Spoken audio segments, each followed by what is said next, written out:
Anyway, thank you for your patience. And now it is my pleasure to hand over our meeting to Rob McGurk, our Chairman of the Day, and our newest Paul Harris Fellow. Thank you. Well, thanks very much, Adrian. So although he probably needs no introduction to many of you, as he's been a member of our club since 2014, it gives me great pleasure to introduce our guest speaker today, Ian Hamm, to talk about The Voice.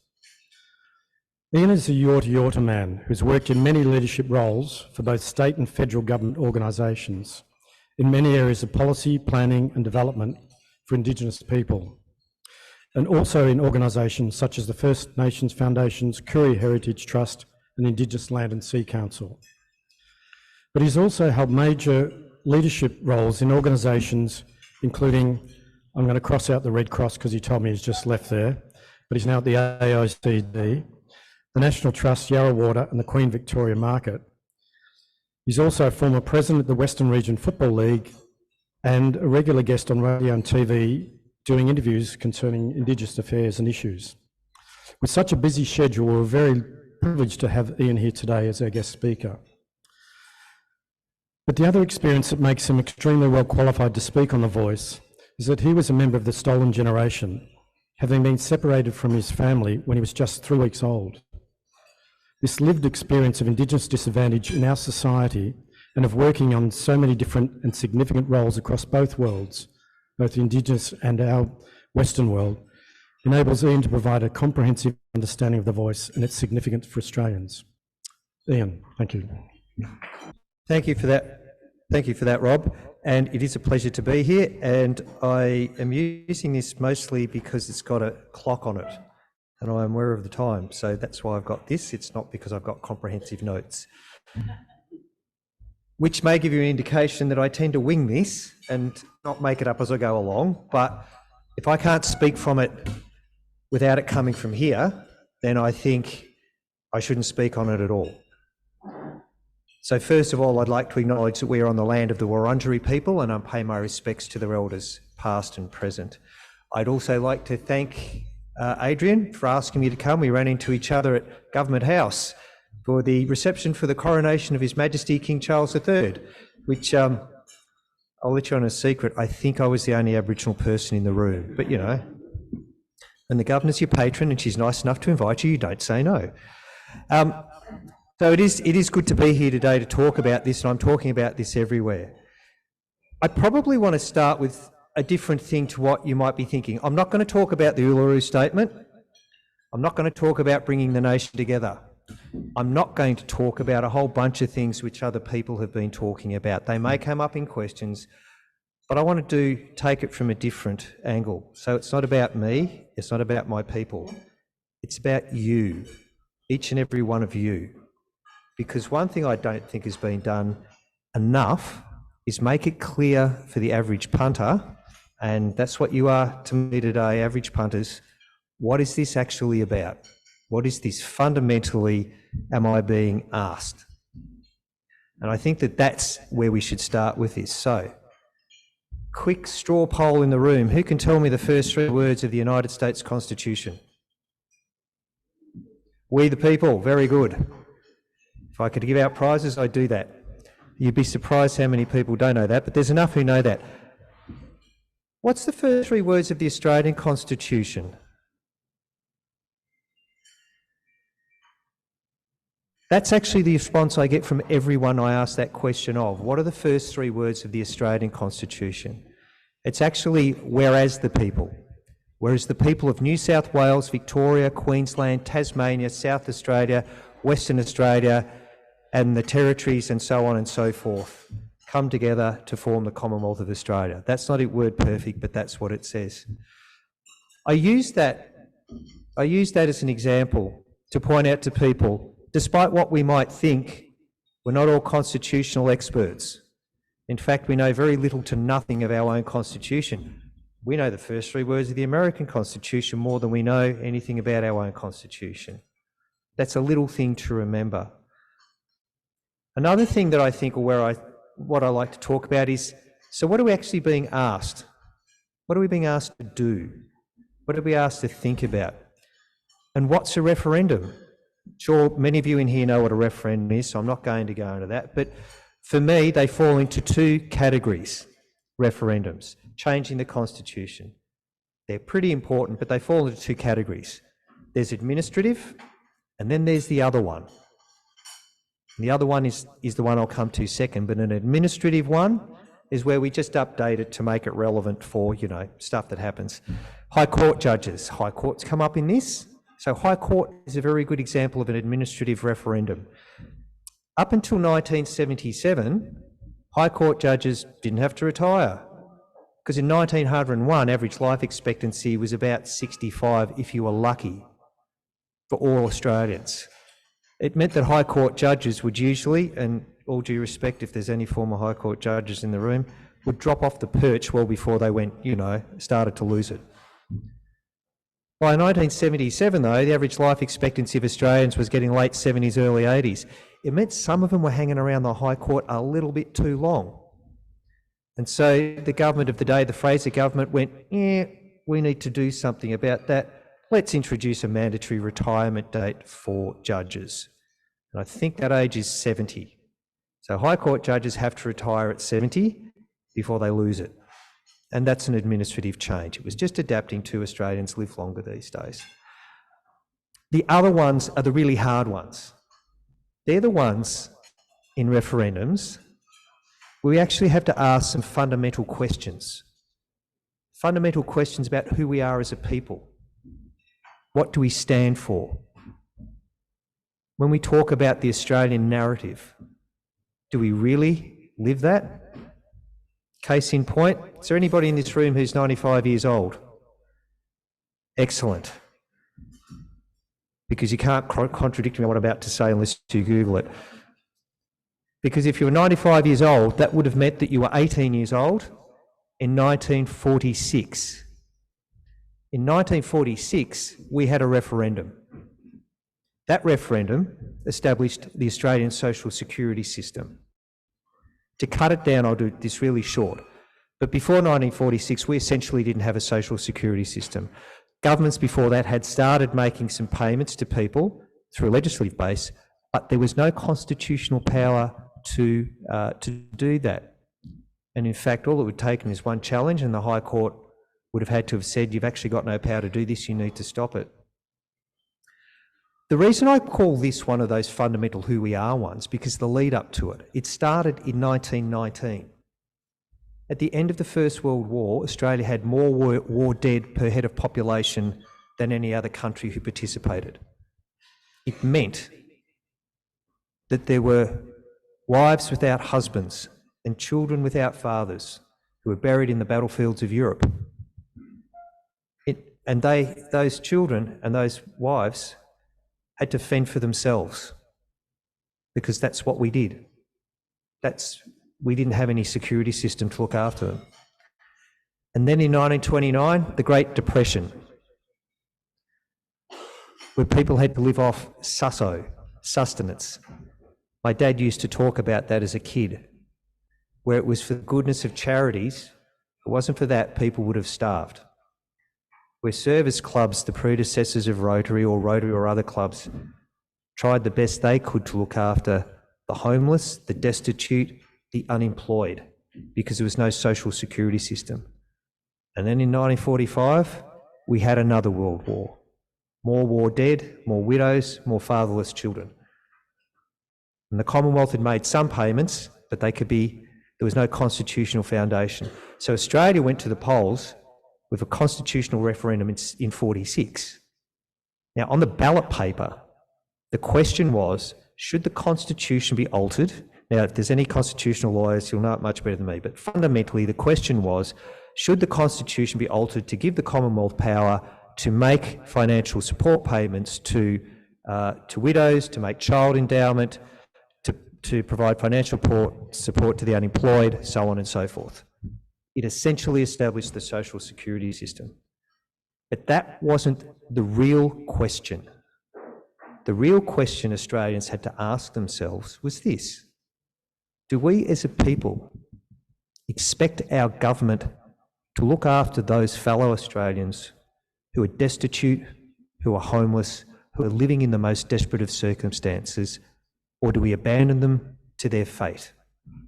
That's the question every Australian had to ask themselves when they walked in to vote in the referendum of 1946, meant to provide for our fellow Australians. That's who we are. Do we not talk about mateship? Do we not talk about not leaving our fellow Australians behind? If that's the case, we need to do this. So I'll jump to the one I know best, 1967. What was that really about? So the referendum, some of you would have voted in it.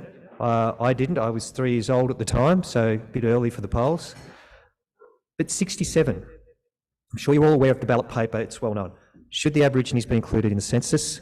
Should the Commonwealth government be able to make laws in relation to Aboriginal people and therefore policies and programs and whatnot? That was essentially the question that was asked formally in the referendum. But that wasn't the real question. If you think about the history of Australia to that point in time, if you think about the checkered relationship of Aboriginal people with non-Aboriginal people, and I say checkered because it's a polite way of putting it. If you think about the dispossession, the disenfranchisement, the disempowerment, the dis-everything. If you think about that up to and including May 1967, there were still discussions of, aren't the Aborigines a dying race? Were our children they were still being stolen? I'm one of them. As Rob said, I was one of them. I was taken in 64. My younger adopted sister was taken in 68. And a couple of weeks ago on Sorry Day, I was talking to a referendum, things still happening. And so when this referendum happened, there was an underlying question. It wasn't what was on the ballot paper. The real questions Australians had to ask themselves was not, should the Aborigines be counted in the Constitution, should the Aborigines be counted in the census, and it wasn't, should the Commonwealth make laws? The real question, do the Aborigines belong in this country? Are the Aborigines part of the future of this nation? Yes or no? That was the question. Every person who walked in to vote that day had to ask themselves that question. Do the Aborigines belong here? And the answer came back, yes, they do belong here. 90% of Australians said yes, they belong. And every state and territory said yes, they are part of the future of this country. And it just happened to pan out that we were counted in the census and the Commonwealth could make laws. So what is this referendum about? I'll tell you what it's not about. It's not about sovereignty, it's not about advocacy, it's not about the High Court, it's not about executive government, it's not about Parliament, it's not about any of those things. Because the Commonwealth could make laws about us, and I'll give you, having been a public servant for over 30 years,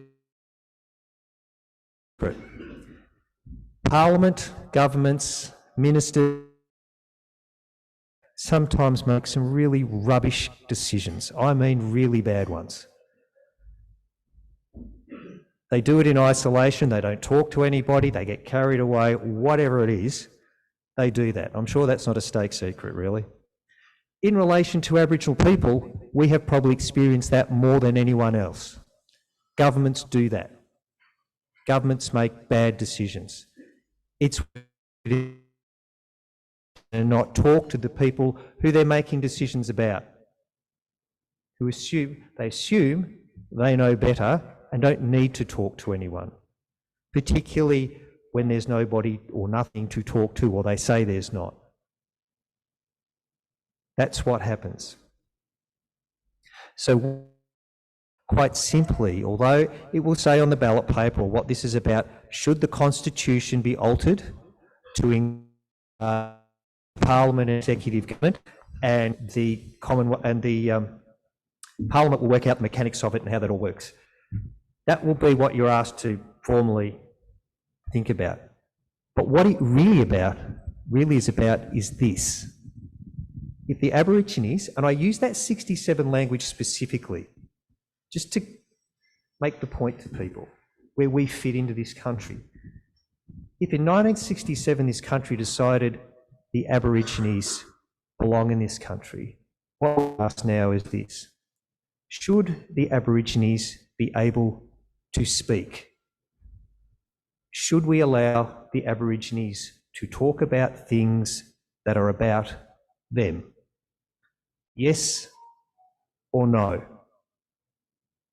That is the question that each and every one of you, when you go to the polls on what I reckon will be Saturday, the 14th of October, that is the question, not the thought, not who talks to whom, not executive government, not a whole bunch of stuff. That simple question, should the Aborigines talk about things that are about them?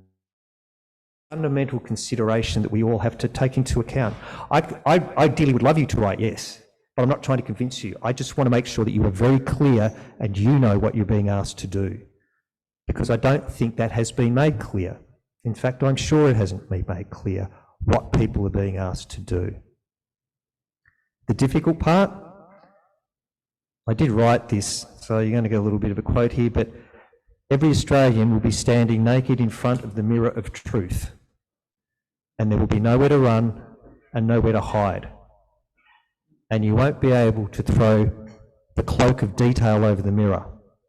You won't be able to fog it up with litigation and high courts and so forth. And you can't cover yourself in the cloak of treaty or nothing. That one's aimed at Aboriginal people who say we want treaty or nothing.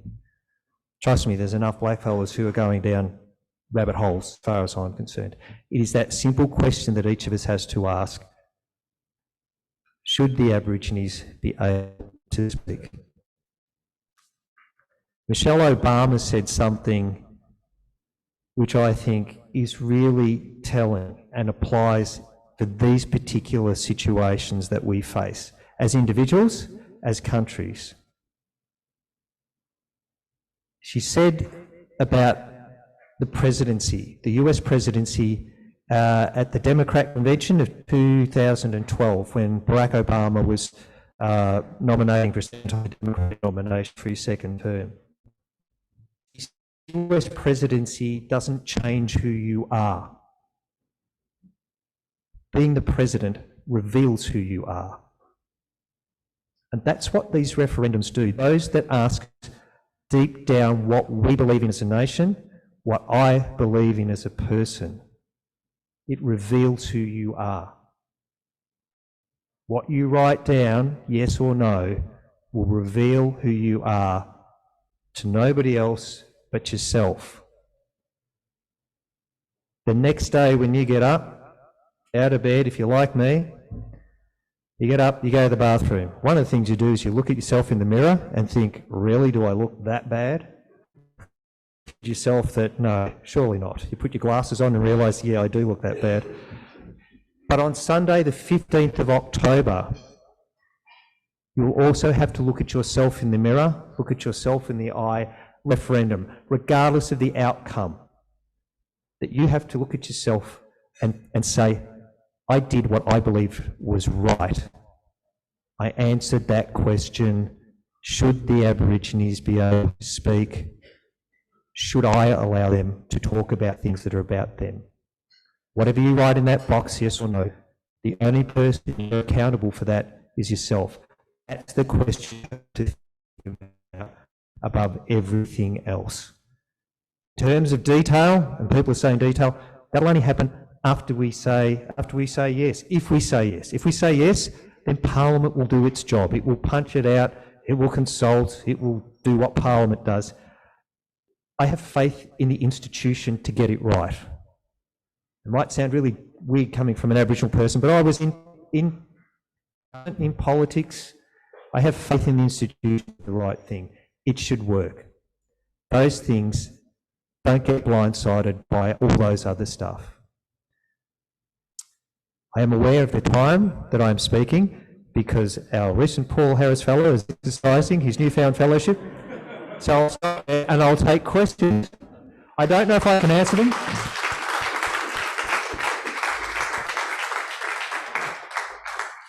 I don't know if I can answer them, but I'll give them my best shot. I just want to say thanks very much, Ian, for that powerful talk and just trying to take away all the noise that's been around for so long about this to clarify it down. Really appreciate it. Thank you so much. So we do have time for a few questions. Just raise your hand if you have a question or bring the mic over. Can I refer to a piece in the, my name is Kelton Dennis. Can I refer to a piece in the Australian on Monday? I'd have to look up I don't know whether the Aboriginal in the business writes that the question being asked, or that the referendum doesn't provide what it's being promised, in that first of all, the number of divisions, the divisions, and she says that they are cut right across Aboriginal boundaries and so forth. Did you see the piece? And if so, can you comment? Yeah, I can. I know the piece. I read it in brief, or the headline, because the Australian, unless you subscribe to it, you don't get the whole thing. And I'll let you know, I don't read the Australian all that often. But I know exactly what you're talking about. It's about in relation to the Kalmar-Langton report. I'll start with this. There is no model. There is no detail. The Kalmar-Langton report is an idea, which is one proposal of what it might look like should it come about, but it's not that model. There is no that model. There is no detail. It's a starting point. She's right, it cuts across, how Aboriginal communities arrange themselves in some instances. In other instances, we do it different ways. So yes, the letter in the Australian was absolutely right. It doesn't fit, perhaps some way of, an alternative way of doing it. That's why I have faith in Parliament to take the Langton Kalmar report and everybody else's idea and work it out, do it and consult and engage and get to a model that we can basically work with. That's how I view that. There is no detail. We've got to get past this fundamental question first and then worry about the detail. If the answer's no, then there is nothing to talk about. We're done. We're finished. The Aborigines should not be able to speak. The Aborigines should not be allowed to talk about themselves to government. End of story. So that, so when I hear some people say about that, it doesn't matter yet. That will matter if this comes through as a yes. Ian, you spoke about this is letting Aboriginal people speak. What do you think is the first thing that we'll hear them say when we let Aboriginal people speak? Oh, that's a really good question. I think the first thing that, if there's a body, it gets up, however it's constructed, whatever that might come out with, I think the first thing it will want to do is to ask the government, it'll be a question to government, are you willing to listen? Because this is no guarantee of government's listening. This is simply a mechanism to allow us to speak. There's no obligation on a government, on a minister to listen. You'd have to, in a practical sense, if we go to all this trouble of creating a voice, of getting a referendum up, and then what's going to take, I think, well over a year to get the mechanism up and going and so forth, you'd have to be a pretty pig-ignorant minister to say, I'm not even going to listen to it. Or a government to say, no, we know better than all, going to go over here. I do think, though, the first question, Adrian, and it's a very valid one, the first thing the voice will ask, or whatever we call it, will be, are you willing to listen? Will you at least give us the time of day? That will be the first thing that's asked. And hopefully, whether it's a Prime Minister or whether a Minister, they'll say, yes, I'm willing to listen. Sorry, Ben, I have one question, Ian. So I'm a migrant. I moved to Australia 15 years ago. A lot of immigrants obviously contribute quite a lot to the economy and the prosperity of the country. So for those people who say, what's the economy and the contribution of the Aboriginal people as a community? I'm asking this with full respect. What's in it for us? Why we should care about referendum saying yes to this? Because a lot of people I speak to say it should be based on the merit. So what would you say to that? Yep, that's actually a good question, because Australia, with its high population of migrants to this country, who are either migrant themselves or first generation migrant, that's a really relevant question. What do Aboriginal people bring to this country? And I think that's a really good, I'll answer that again in a different way. One of the things with people talk about this referendum or think about Aboriginal people is what's bad about being black. If I said to any one of you, tell me something about Aboriginal people, they die younger, more in prison. What else do we do? Poor education rates and so forth. Nobody talks about what's good about being a black fella, what's good about being Aboriginal. We don't do it ourselves. We don't talk about what do we bring to this country, what do we give it? What can we give it in the future? What is our potential that can be realised by simply being heard, by simply, hopefully, getting equity with everybody else? That's actually really important.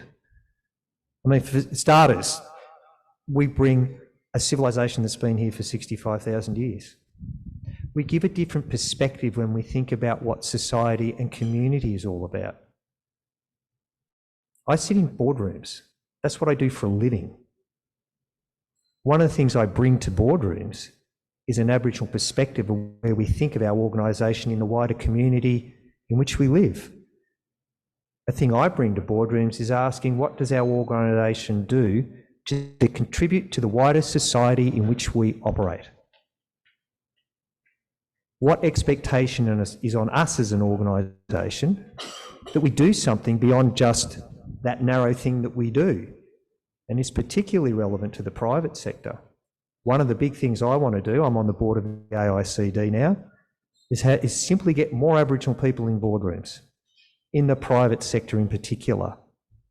Because to be honest, profit maximisation and maximum return to shareholders doesn't cut the mustard anymore. That's not acceptable. You have an obligation to the society in which you live. That's how we think. That's who we are. We bring that. We bring our long history. We bring something which is about what can we contribute to our nation writ large. I hope I bring something to the Melbourne Rotary Club. In economic terms, if there was equity in straight economic terms, and I know this really well, Reconciliation Australia used to have work done by Deloitte's Access Economics. The last time I saw it, I think it was 2014. So it's been, it's got different since then. But if Aboriginal people had equity with non-Aboriginal Australians, there would be $4.6 billion less expenditure out of the Commonwealth and the states and territories into Aboriginal stuff every year. That would come out at zero. Because the tax take of paying income tax and other taxes would be something around the $10 billion mark. There'd be a net difference of taxation from Aboriginal people to the Commonwealth around $6 billion a year, and I think that was projected out to 2030, what it would be in the year 2030. In economic terms, that's not even economic terms. That's finance terms. Extra $6 billion in the kick every year. What could we do with $6 billion extra and not tax cuts? I'm a Keynesian economist, by the way, and I'm not a Milton Friedman person. For those of you who know about economics, what could we do with an extra $6 billion that, quite frankly, if it wasn't being spent on us, that would be great. It means we didn't need it. So when we talk about merit, merit is an interesting concept. The other thing is, look, more bluntly, why the Constitution? I think 65,000 years has brought us something in the document of this nation. There is that. The other part, why the Constitution? In our heart of hearts, do we really trust ourselves as a people, as a country, to not, as expressed through our parliament and our government, to not screw the blackfellas over again? We've had representative bodies brought in by legislation and wiped out by the next government by legislation. Do we really, in our heart of hearts, trust ourselves to not do it again? I think we all know the answer to that. So I've gone a little bit longer than your question, but I hope that adds something to it. It's not just about what's on the surface, it's about things that are much deeper.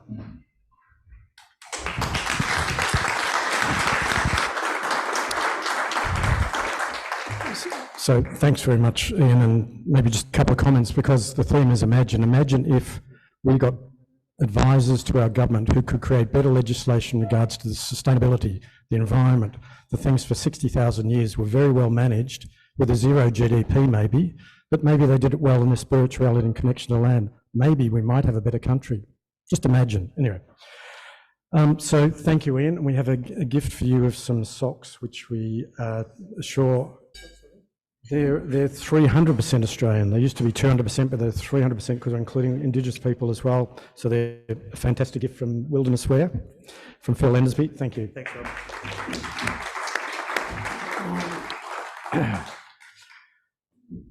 So thank you everyone turning up today, visitors and guests, and thank you for Dawson and for Trevor Nink for your contributions and the setup team for their efforts. Please stay back if you can assist with the pack up. Reminder, next week we've got our monthly evening meeting at the Lyceum, and the title is Ever Had a Good Idea and Wondered How to Make It Happen? Hang on, I might have to go to that. Just a good idea. We'll be hearing from a young entrepreneur, Manon Beauchamp Tardieu, founder and managing director of Little Green Panda. The topic of the conversation will be the future of sustainable packaging, which is very relevant for our future as well. So I hope to see you there. So please stand and we'll close the meeting with the national anthem.